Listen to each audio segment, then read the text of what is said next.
yang sebelumnya pemerintahan Provinsi Jawa Barat berada di Gedung Kertamerta di Jalan Braga, Bandung, lalu dipindahkan ke Gedung Sate Bandung ini. Hai lur, assalamualaikum warahmatullahi wabarakatuh. Kembali lagi bersama Mila. Jadi video kali ini Mila akan membahas salah satu gedung yang tertua di Indonesia, yaitu Gedung Sate Bandung. Jadi video kali ini kita akan membahas mengenai sejarah pembangunan Gedung Sate Bandung ini dan juga beberapa hal-hal mistis yang terjadi di sana. Mengapa Mila jadi dinamakan Gedung Sate Bandung? Apakah bentuknya kayak sate? Nanti kita bahas ya. Dan sebelum lanjut ke videonya, silahkan like dulu dong, habis itu di subscribe karena akan ada video menarik dan menegangkan sesungguhnya dari channel Mila. Oke, langsung saja kita masuk ke sejarah pembangunan Gedung Sate Bandung.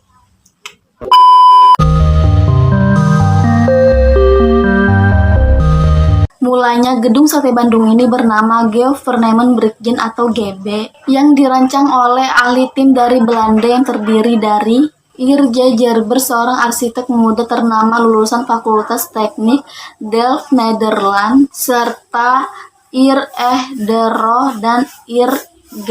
Hendricks. Gedung ini dibangun pada masa pemerintahan kolonial Belanda, tepatnya pada tanggal 27 Juli 1920 dan baru selesai pada bulan September 1924. Jadi proses pembangunannya kurang lebih selama 4 tahun. Itulah mengapa Gedung Sate Bandung ini dinobatkan sebagai salah satu gedung tertua di Indonesia. Jadi umur gedung ini kurang lebih sudah ratusan tahun lah. Proses pembangunan ini ditangani langsung oleh pihak Gemeente van Bandoeng yang diketuai oleh Kolpur V.L. Slor yang melibatkan 2.000 tenaga kerja. Tak hanya itu, proses pembangunan ini juga melibatkan tukang batu dan kuli aduk yang merupakan warga kampung sekitar Bandung pada saat itu. Peletakan batu pertama gedung sate ini dilakukan oleh Johanna Katrina Kops yang merupakan putri sulung dari wali kota Bandung pada saat itu. B.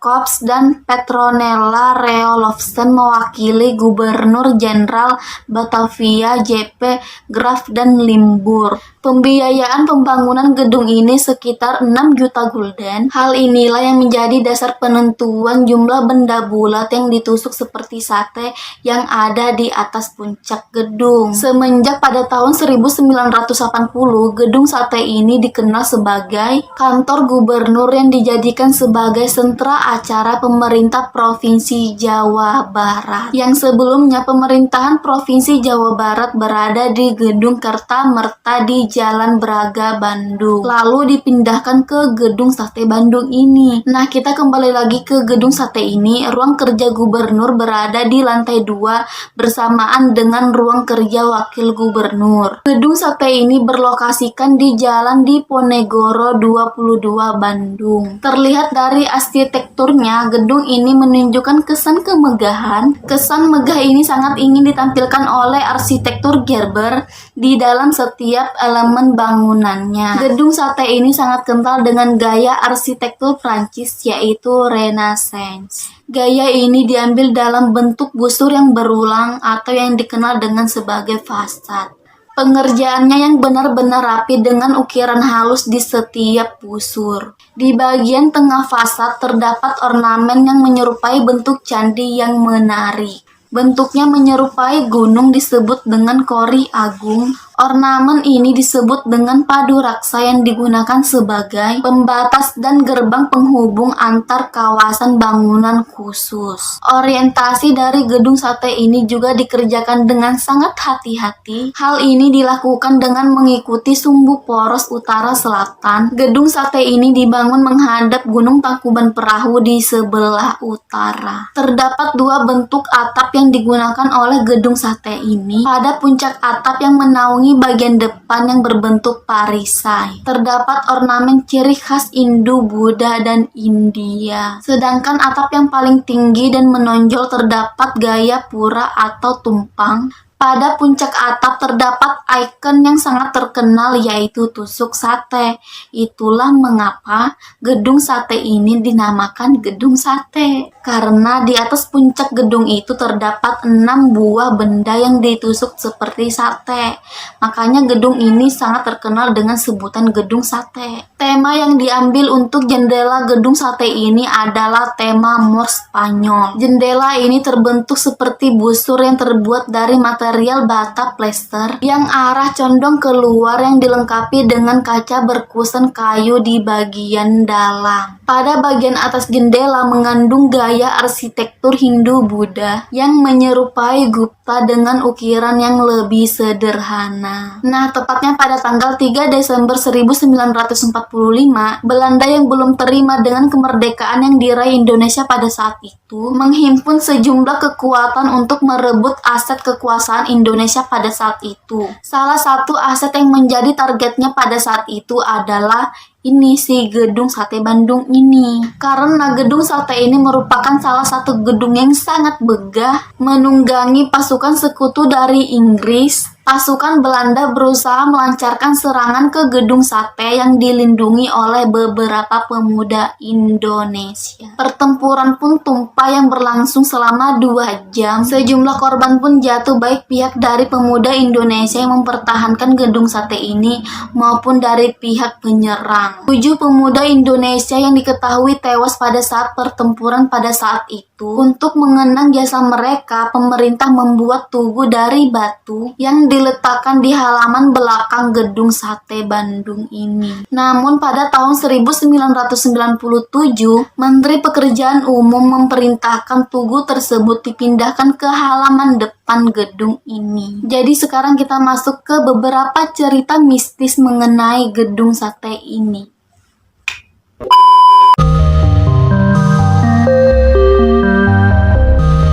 Menurut cerita, ada salah satu sosok penghuni gedung ini yang merupakan kakek-kakek tua yang tidak memiliki rambut, yang memiliki jenggot yang sangat panjang namun terlihat hanya sepintas saja karena sosok itu langsung menghilang. Ada lagi cerita lain yang mengenai gedung sate ini. Di halaman belakang gedung itu terdapat pohon yang sangat besar yang dipercaya oleh warga sekitar pohon itu angker dan ada penghuninya. Hal mistis ini dialami oleh seorang pedagang di sekitar gedung sate ini yang membuang air kecil di sekitar pohon besar itu. Setelah pedagang itu membuang air kecil di dekat pohon besar itu, dia langsung mengalami gangguan selama 4 hari. Ada juga cerita yang menjelaskan beberapa penjaga gedung ini pernah merasakan kehadiran sosok pemuda dengan menggunakan pakaian kuno dan berjalan di area gedung sate itu pada malam hari. Ada juga yang menceritakan tepatnya di belakang gedung sate ini terdapat Museum Pos Indonesia, di mana kerap kali orang-orang yang menilai museum ini adalah museum yang sangat menyeramkan, di mana museum ini memiliki ruang bawah tanah yang dipenuhi dengan patung-patung